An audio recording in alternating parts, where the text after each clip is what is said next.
The trick to turning this stuff into quality compost is to get a good mix of material.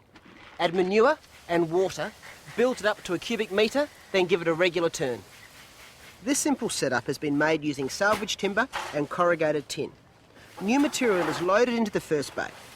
When it has heated up and cooled, I'll turn it over into the next bay, then the third and finally the fourth, adding additional manure and water each time to ensure that it continues to heat up and break down. If turned every fortnight, the final product's ready to use in about 8 to 10 weeks in warm areas, a little longer in cooler areas. This is the stuff that I use to build up my veggie beds and spread around my fruit trees, to build up soil structure and provide nutrients. Isn't it beautiful?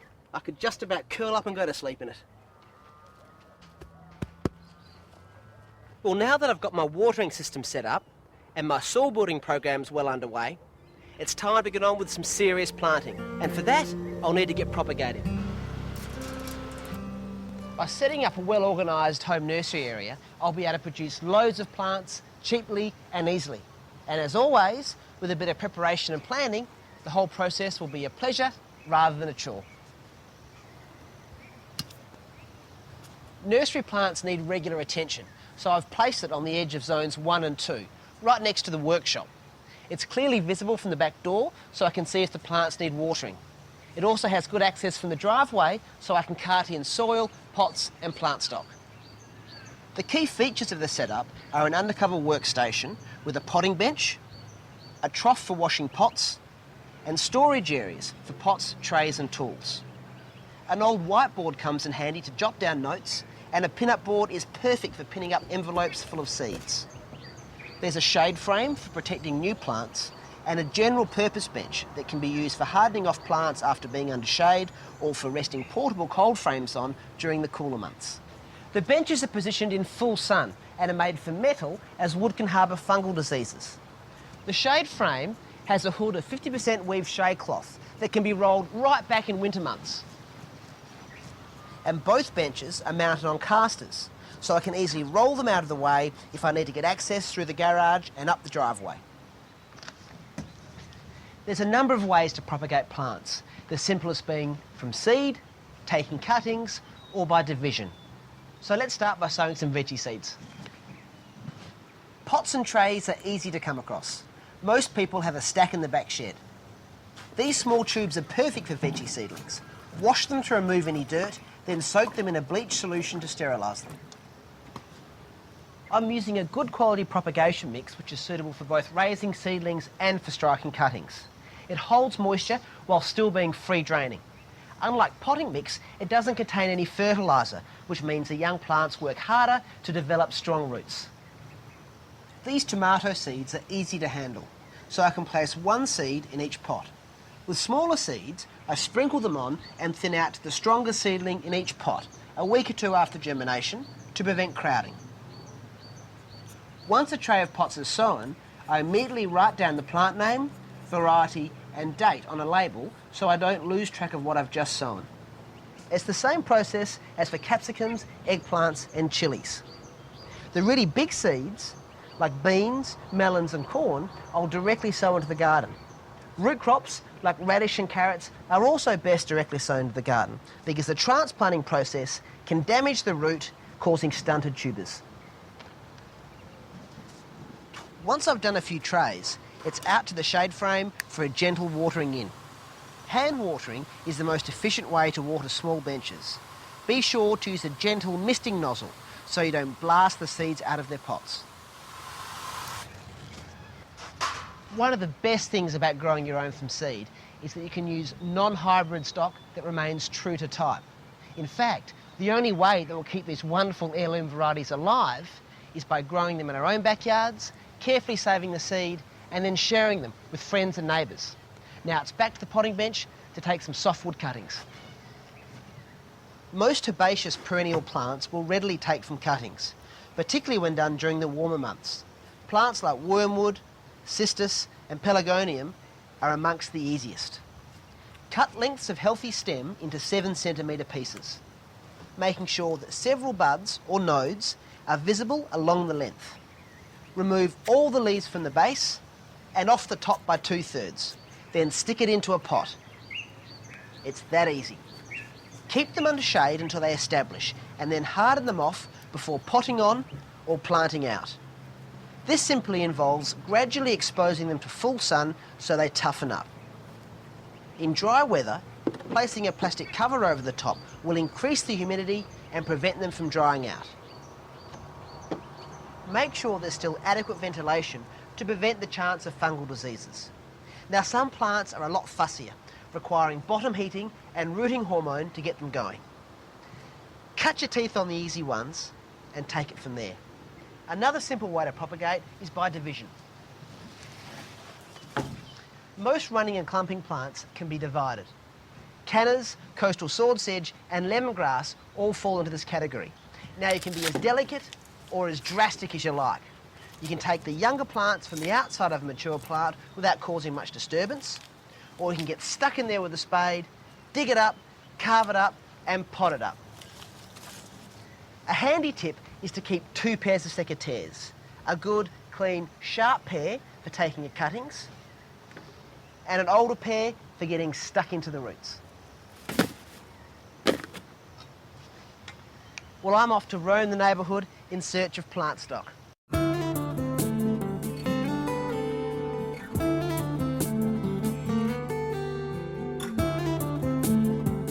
Over the year, you've seen my mates and I convert a rundown old suburban block into a water-efficient and productive permaculture garden step by step. It's been heaps of hard work, but loads of fun. And now it's time to take a look at the whole process.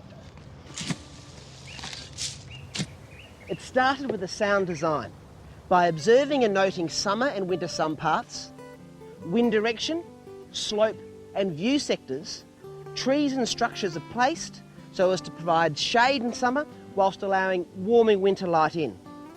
Windbreaks shelter us from strong winds, and unsightly views can be screened out and pleasant views maintained. Next, I create conceptual zones and place key elements based on how often I'll visit them, saving time and energy. Herbs, veggies and outdoor living areas are right near the house in Zone 1. The chooks, worm farm, shed and workshop are in Zone 2, and the extended poultry runs, compost bays, firewood and material storage areas are down the back in Zone 3. When it came time to clean up the block, we salvaged the useful materials, chipped our prunings into mulch and composted the weeds. The compost has been returned to the soil, winter veggies planted and harvested, and now it's time for summer crops like tomatoes, eggplants, beans and corn. Then came the chooks. They can be rotated between different sections via this corridor and small access gates. Good girls. So their relentless scratching can be put to efficient use rather than wreaking havoc. I've given them the run of a large section of the backyard where they'll be put to work weeding and cleaning up fallen fruit. Half the garden's been planted to local natives, which of course are perfectly suited to the local soil and climate. They're absolutely beautiful, but perhaps most importantly, they provide valuable urban habitat, attracting beneficial insects and birds, which help keep pests under control. Water conservation is one of my top priorities, so I built this wetland modelled on locally occurring wetlands which fluctuate with the seasons. And although these plants can handle drying out, I'll irrigate them with grey water over the summer to keep them looking lush. The rest of the household grey water is used to irrigate fruit trees and garden beds. Other parts of the garden that require irrigating are watered via drip line. Veggies, shrubs, trees and vines are all on separate stations so their watering needs can be individually catered for. Vertical trellis systems have been set up along fence lines to grow vines and espaliered trees, saving space and eventually helping to screen out drab views. And finally, this home nursery setup is the perfect place to propagate, so I can gradually fill my garden with my favourite plants, with stock collected from friends and neighbours.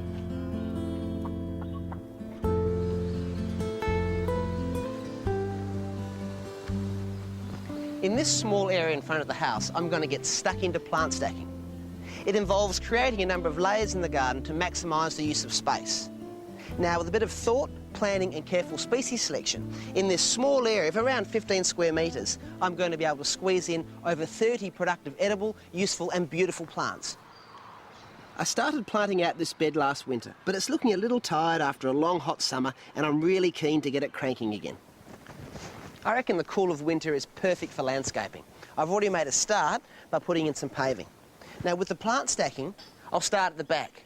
What I'll do is put these olives along an espalier trellis line to form a beautiful backdrop to the garden. I like to use old tyre inner tubes to tie back trees on trellis lines. It's nice and soft, it's flexible, and of course it's a great reuse of materials. To create the next level, I'll plant into these large clay pots. They cost me around $50 each. And to prevent the roots drying out, I've sealed them with a non-toxic sealing agent. You can see I've placed the pot directly onto the soil, and because my soil's so sandy, there's no problems with any excess moisture draining away through the holes in the bottom. If you're putting it onto a heavy clay soil, think about putting it on top of a couple of inches of crushed gravel. That way, it'll make sure it drains freely. I also use the spirit level just to make sure it's nice and plumb, because there's nothing worse than a wonky pot.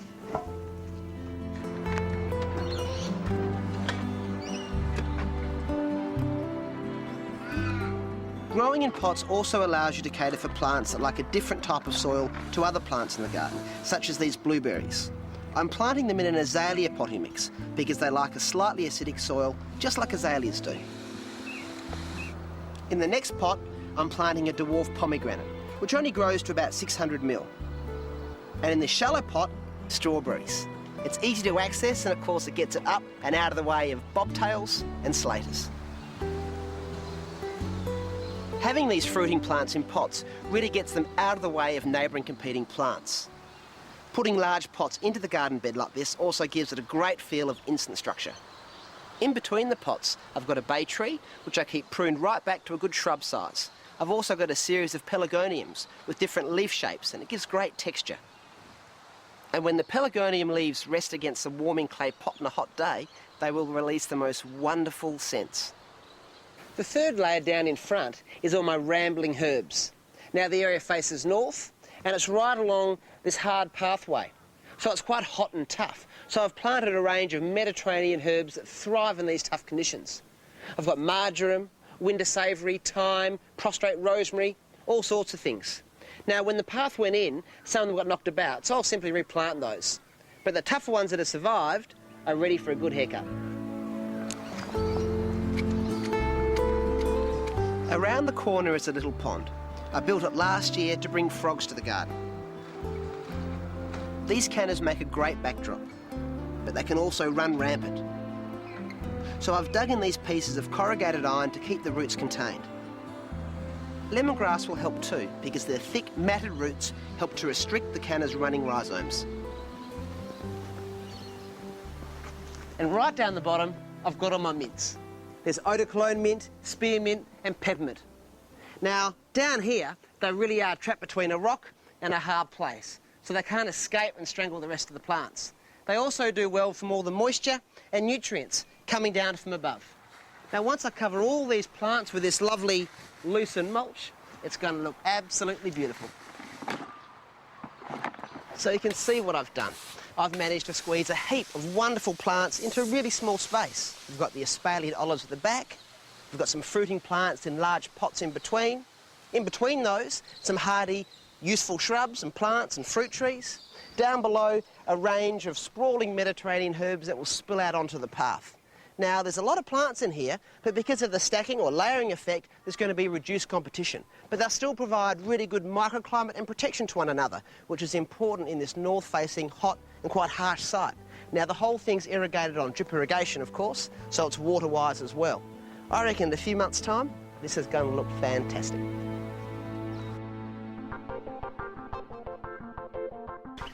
I started planting out my native Verge garden last winter.